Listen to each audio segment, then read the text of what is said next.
With respect to revenue recognition, keywords to remember are control, at a point in time or over time, and 5-step model. Control means vendor will recognize revenue when control of the goods and services has been transferred to the customer. At a point in time or over time means revenue is recognized either at a point in time or over a period of time. And 5-step model is the principle and guidelines laid down by IFRS 15 and US GAAP Topic 606, which you must apply to determine when and how to recognize revenue. We are done with our quick recap. Let's dive into part 3. Before we get into details, let's start with the key mantra, and that is distinct in the context of the contract. Take a pause and store these words in a safe corner of your head and let that kick in time and again. Trust me, you will find that really coming handy later on. I'll just pause here for a few seconds to let you gaze on these words.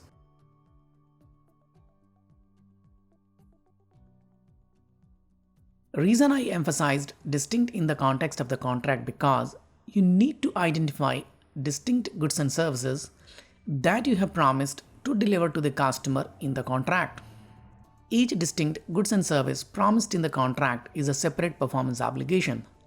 Another very important point to note is performance obligation not only includes what has been explicitly agreed in the contract, but also include those implied by customer from customary business practices or published policies, etc., provided arrangements are enforceable. A very common example is service warranty associated with most of the goods and service where manufacturer of the goods or principal provider of services provides warranty to the customer to make good any deficiency in the product or service if that occur during the warranty period. In such case, transaction price is not only allocated to goods and service but will also be allocated to the associated warranty. Since I just talked about warranty, it is important that I tell you which warranty is separate performance obligation and which one is not. Usually, assurance warranty is not regarded as separate performance obligation, whereas service warranty is regarded as separate performance obligation. You will need to make an assessment in the light of the promise in the contract to determine if warranty to the customer is an assurance warranty or service warranty. Service warranty is to be treated as separate performance obligation. Now, take a look at how performance obligation has been defined in the standard. A performance obligation is a promise to a customer to transfer a goods or service or a bundle of goods or service that is distinct, or a series of distinct goods or services that are substantially the same and that have the same pattern of transfer to the customer. On the very first read, this may sound a little confusing, but it's actually not. Once you get used to the terminology, you will start finding them easy to understand. For the moment, what you should actually carry over from this definition is distinct goods or service, which I did emphasize at the very outset that you must identify in the contract. To determine if a goods or service is distinct, ask following questions. Can customer benefit from the goods or service either on its own or together with other resources that are readily available to the customer? Readily available resources are those that the customer already has or can obtain from a third party. If yes, then ask again. Is the promise to transfer goods or service separate from the other promised goods or service in the contract?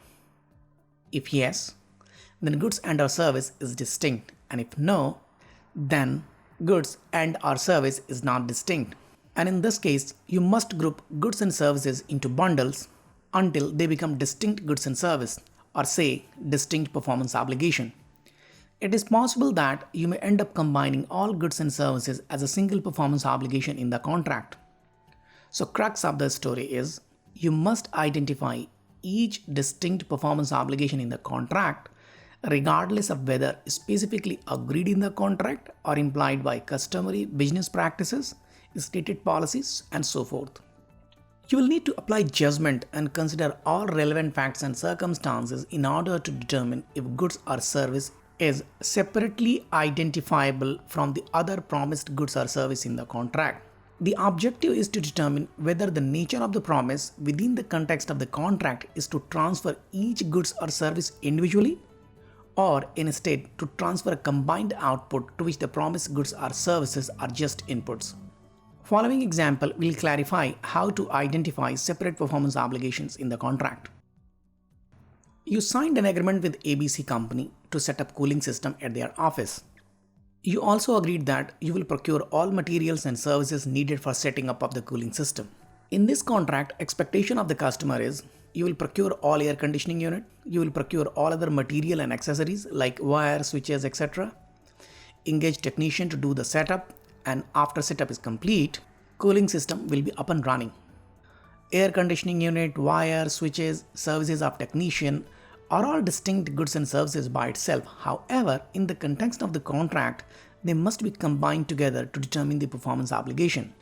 In this contract, you are providing significant service of integrating various inputs, turn them into a combined output. Therefore, in the context of this contract, there is only one performance obligation, that is to deliver an up and running cooling system at customer's office. Options to purchase additional goods or services amounting to material right in the contract may be treated as separate performance obligation. Let us start with few real-life examples like reward points, discount coupons, purchase vouchers, renewal options, and so forth. By whatever name you call it, all of this translate into some monetary value, call it a dollar value, which customer can redeem to make purchases. Fundamentally, concept of option to purchase additional goods or services amounting to material like goes like this. Who gets the option? Everyone? Then option do not give rise to a material right. Only to customers? Then further evaluation will be needed. Is discount or incentive offered with the option is more than normal discount or incentive? If yes, then option give rise to material right. If no, then option do not give rise to material right. Once it has been determined that option to purchase additional goods or services give rise to material right, then such material right need to be treated as a separate performance obligation and part of the transaction price will be allocated to this. Let us consider two scenarios here. Reward points, discount coupons, purchase vouchers are available to all customers, and reward points, discount coupons, purchase vouchers are available only to existing customers to incentivize them to make repeat purchases. It is reward points, discount coupons, purchase vouchers, or whatever you call it, that are available only to existing customers to incentivize them to make repeat purchases may give rise to material right and consequently may qualify to be treated as a separate performance obligation. Let's take an example just to get the concept. A retailer gives 5 reward points to a customer for every purchase of $1, and customer can redeem 100 reward points to make any purchases worth $1. You make purchase of $20 from the retailer and earn 100 reward points, and your 100 reward points are nothing but voucher worth $1 which you can use for future purchases. From a vendor perspective, which is retailer here, he got $20 from you, and in return he gives you goods that you just bought and a voucher worth $1 that you can use in future. In fact, $20 that retailer has received can be attributed to $19 towards goods and $1 towards voucher in exchange for reward points. $1 voucher in exchange for reward points is nothing but material right in the contract, and therefore part of the transaction price will be allocated to this. This essentially is the concept of options to purchase additional goods and services that may amount to material right and therefore be treated as a separate performance obligation. What is material and what is not is a judgment that will need to be made after thorough consideration of the specific facts and circumstances. When deciding on whether option to purchase additional goods or services is material or not, you should evaluate both quantitative as well as qualitative factors. Quantitative aspect is like with the option you can get an additional 25% discount than you would otherwise get. And qualitative aspect is like how likely a customer will avail of the option.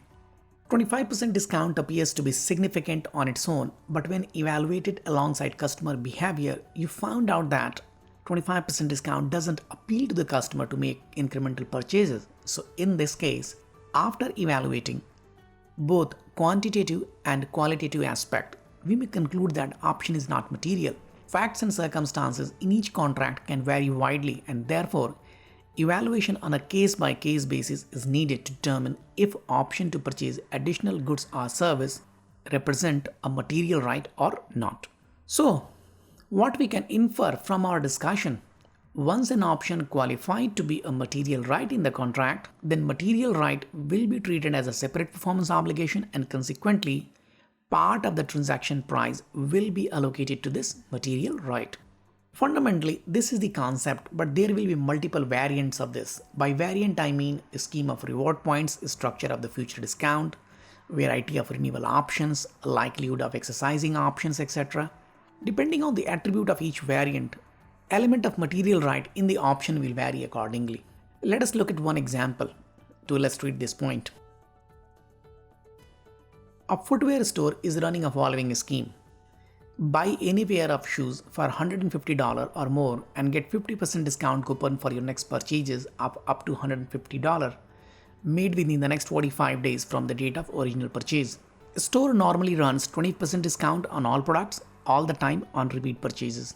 50% discount coupon and 20% normal discount cannot be combined. First decision that you need to make here is whether incremental discount of 30%, which is 50% less 20%, is a material right or not. Let's assume we conclude that this is a material right. Since we have concluded this is a material right, then this will be treated as a separate performance obligation and part of the transaction price will be allocated to this along with the allocation of transaction price to the pair of shoes. Here is how this will be done. Shoes and discount coupon in the product column are the two separate performance obligations in this contract. Discount coupon represent material right in the contract. A standalone selling price of the shoe is straightforward, that is $150. This is same as normal selling price to any customer. A standalone selling price of the discount coupon will need to be calculated. And to do this, we need to know or estimate average purchase value by customer who avail of the discount coupon and what percentage of customer would actually redeem this discount coupon.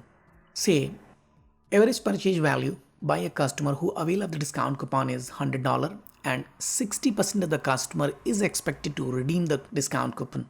With this information, we will estimate value of the standalone selling price of the discount coupon, which is average purchase by a customer, which is $100 times 60% of the customer would redeem the discount coupon, which is 60 times incremental discount percentage, which is 30%, 50% coupon discount less 20% normal discount, and thus calculated standalone selling price of the discount coupon is $18.